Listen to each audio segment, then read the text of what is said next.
से राजस्थान तक गूंजा मोदी मोदी। विधानसभा चुनाव में कांग्रेस के साथ हो गया बड़ा खेला।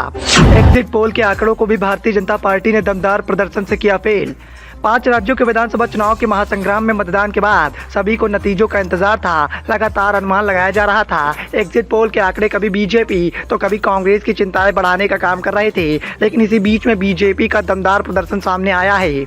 बीजेपी ने दमदार प्रदर्शन के बल पर एग्जिट पोल के आंकड़ों को भी झूठा साबित कर दिया। मध्य प्रदेश से राजस्थान तक सिर्फ मोदी मैजिक देखने को मिला। क्या अशोक गहलोत, क्या कमलनाथ, किसी का भी जादू नरेंद्र मोदी के आगे नहीं चला। अब तक के आंकड़ों ने चौंकाने वाली तस्वीर साझा की है।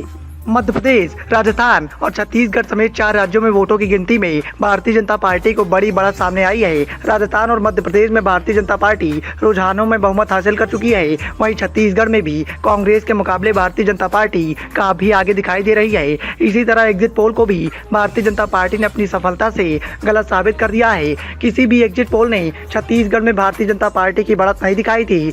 मुख्यमंत्री शिवराज सिंह चौहान की अगुवाई वाली भारतीय जनता पार्टी की सरकार को राज्य में कांग्रेस से कड़ी चुनौती मिल रही है। बीते विधानसभा चुनाव में यहां कांग्रेस ने 230 सीटों में से 116 सीटों पर जीत हासिल की थी और कांग्रेस की सरकार बनाई थी। तब सीएम कमलनाथ को बनाया गया था। हालांकि 2020 में फ्लोर टेस्ट फेल होने के बाद कमलनाथ की सरकार गिर गई और भारतीय जनता पार्टी की वापसी हुई थी। इस बार भी कमलनाथ के द्वारा बड़ी वापसी के दावे किए जा रहे थे। लगातार कांग्रेस हाईकमान के द्वारा मध्य प्रदेश की सियासत को साधने के लिए ताकत लगाई जा रही थी, लेकिन जिस तरह के नतीजे अभी तक निकल कर सामने आए हैं उसके मुताबिक मध्य प्रदेश की सियासी गलियारों में सिर्फ नरेंद्र मोदी की गूंज सुनाई दे रही है। हिंदी के एक और अहम राज्य में जनता को भारतीय जनता पार्टी बनाम कांग्रेस का खासा नजारा देखने को मिला है। सत्ता परिवर्तन के रिवाज के लिए चर्चित राजस्थान में अभी भी कांग्रेस की सरकार है, जिसके मुखिया सीएम अशोक गहलोत हैं। 2018 के विधानसभा चुनाव में कांग्रेस ने 100 सीटों पर जीत हासिल की थी और सरकार बनाई थी, जबकि भारतीय जनता पार्टी सिर्फ 73 सीटों पर सिमट गई थी।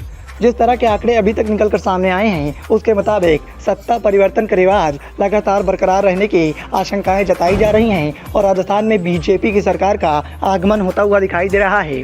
90 सीटों वाले छत्तीसगढ़ में कांग्रेस का कब्जा रहा है। वहीं भारतीय जनता पार्टी इस बार बड़ी जीत का दावा कर रही है। 2018 के विधानसभा चुनाव के दौरान सत्तारूढ़ भारतीय जनता पार्टी को सिर्फ 15 सीटें मिल सकी थी, जबकि कांग्रेस ने 68 सीटें जीतकर पूर्ण बहुमत से सरकार बनाई थी। खास बात तो ये है कि भारतीय जनता पार्टी ने अब तक यहाँ पर सीएम चेहरे का ऐलान नहीं किया है। कांग्रेस के सीएम भूपेश बघेल के नाम पर ही भरोसा जता रही है।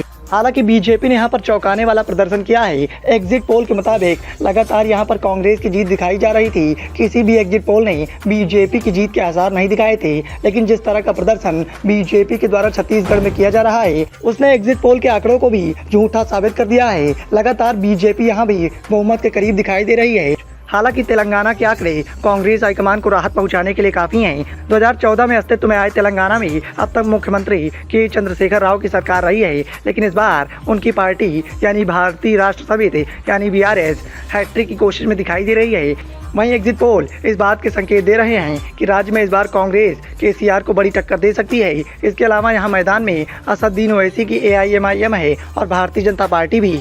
2018 के विधानसभा चुनाव में 119 सीटों में से टीआरएस को 88 सीटें मिली थी।